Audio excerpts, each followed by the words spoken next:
আসসালামু আলাইকুম everyone, welcome to Roksana's cooking and lifestyle. কেমন আছেন আপনারা সবাই? আশা করি ভালো আছেন। আলহামদুলিল্লাহ, আমরাও ভালো আছি। অনেক দিন পর নতুন আরও একটি রেসিপি নিয়ে চলে এসেছি। আজ আমি আপনাদেরকে করে দেখাবো সুইট চিলি সস। কম বেশি আমরা সবাই এই সসটা খেতে অনেক পছন্দ করি। বিশেষ করে সিপির সাথে তো এই সসটা খেতে আমরা অনেক পছন্দ করি। আর বাজার থেকে অনেক বেশি দাম দিয়ে কিনতে হয়, তাই ভাবলাম কম খরচে আপনাদের সাথে রেসিপিটা শেয়ার করি। তো চলুন মূল রান্নায় চলে যাওয়া যাক।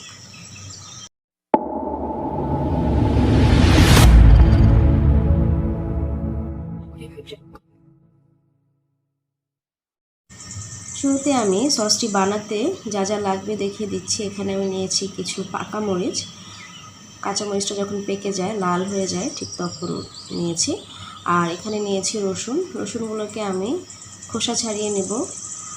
এই সসটি বানাতে এই দুটো উপকরণ লাগে, আর অল্প কিছু উপকরণ লাগে, তাও আমি দেখিয়ে দিব। তো আমি একটা ব্লেন্ডারে নিয়ে এগুলোকে প্রথমে ব্লেন্ড করে নিচ্ছি। তবে একেবারে ব্লেন্ড করব না, কিছুটা আস্তেও থাকবে আবার গলেও যাবে, এরকম। এই যে আপনারা এখন দেখতে পাচ্ছেন, এভাবে আমি ব্লেন্ড করে একটা হাঁড়িতে ঢেলে নিচ্ছি। আমরা যে বাজার থেকে কিনে আনি সেটার কিন্তু দেখা যায় যে একটু বিচি বিচি দেখা যায়, তাই আমি একেবারে ব্লেন্ড করিনি, বিচিটা যাতে ভেঙে না যায় ওই পরিমাণে ব্লেন্ড করেছি। এবার আমি দিয়ে দিচ্ছি পর্যাপ্ত পরিমাণে পানি।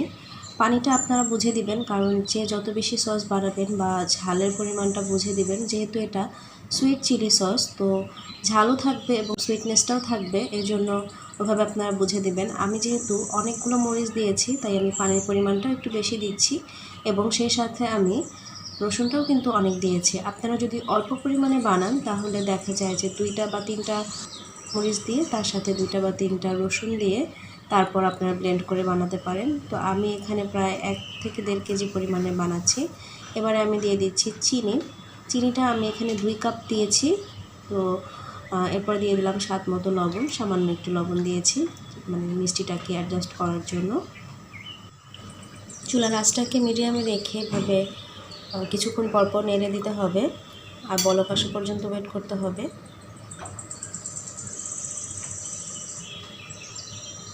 প্রায় 25 মিনিট রান্না করার পর সসের কালারটাও কিন্তু খানিকটা চেঞ্জ হয়ে এসেছে, আর বলক তো চলেই এসেছে। তো এই পর্যায়ে আমি সসে দেওয়ার জন্য কর্নফ্লাওয়ার গুলে নিচ্ছি।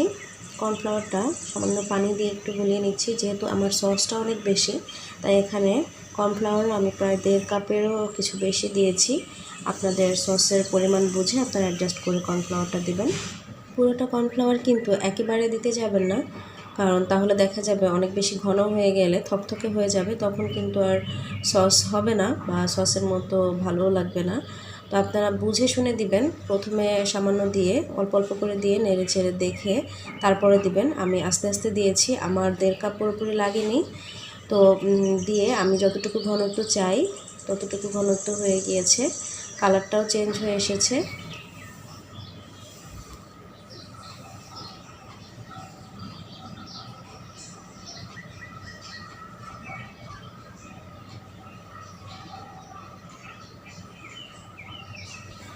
উঠিয়ে নেওয়ার আগে আপনারা সামান্য একটু ভিনেগার দিয়ে দিবেন। আমি এখানে 1/3 কাপ পরিমাণে ভিনেগার দিয়েছি, কিন্তু সেই ক্লিপটা কেটে গিয়েছে, তাই আর দেখাতে পারছি না।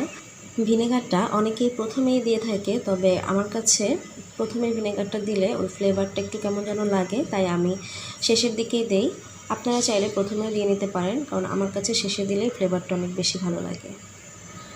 একটা চামচের সাহায্যে আপনাদেরকে দেখাচ্ছি কালারটা, আর বোঝানোর চেষ্টা করছি ঘনত্বটা, আর আমি টেস্ট করে দেখছি যে মিষ্টি ঠিক আছে কিনা।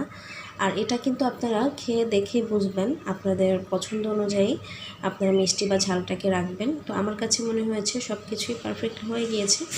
তো এবারে আমি সসটাকে নামিয়ে ঠান্ডা করে নিব। সসটা ঠান্ডা করে নিয়ে আমি একটি সসের বোতলে ভরে নিয়েছি, আর খানিকটা সস আমি একটা বাটিতে ঢেলে নিয়েছি আপনাদেরকে দেখানোর জন্য। বাটিতে দেখে আপনারা বুঝতে পারছেন নিশ্চয়ই যে সসের কালারটা কতটা সুন্দর হয়েছে। আর বোতলের ভিতরে যে সসটা ভরে রেখেছি এটা কিন্তু আপনারা ফ্রিজে নর্মাল চেম্বারে অনেক দিন রেখে খেতে পারবেন। আর এত বেশি মজা হয়েছে যে আপনারা আসলে অনেক দিন খেতে চাইলেও খেতে পারবেন না, তাড়াতাড়ি শেষ হয়ে যাবে। তো আমি আপনাদেরকে বলেছিলাম যে অনেক কম খরচেই কিন্তু এই সসটা বাসায় বানিয়ে ফেলা যায়। তো আপনারা দেখে নিশ্চয়ই বুঝতে পারছেন যে খরচটা কিন্তু খুবই কম, আর যে উপকরণগুলো লাগে আমাদের বাসায় সবারই কম বেশি সবসময় এই উপকরণগুলো থাকে। তো আজ থেকে বাসায় বানাবেন আর আমাকে জানাবেন আপনাদের কাছে কেমন লাগলো আমার রেসিপিটি। আপনারা চাইলে আপনাদের মতামত আমাকে কমেন্ট সেকশনেও জানাতে পারেন, অথবা আমার ফেসবুক পেজেও শেয়ার করতে পারেন। তো ভালো লাগলে আমার চ্যানেলটি যারা এখনও সাবস্ক্রাইব করেননি, সাবস্ক্রাইব প্লিজ করে ফেলুন, এবং পাশে থাকা ঘন্টার মতো যে বেল বাটনটি আছে তাও অন করে দিন। আর আপনাদের ফ্রেন্ডস এবং ফ্যামিলির সাথেও শেয়ার করতে কিন্তু একেবারেই ভুলবেন না। ভালো থাকবেন আপনারা সবাই, আল্লাহ আপনাদের সবাইকে ভালো রাখুক, আমাদের জন্য দোয়া করবেন। আজ তাহলে এখানেই বিদায় নিচ্ছি, আল্লাহ হাফেজ।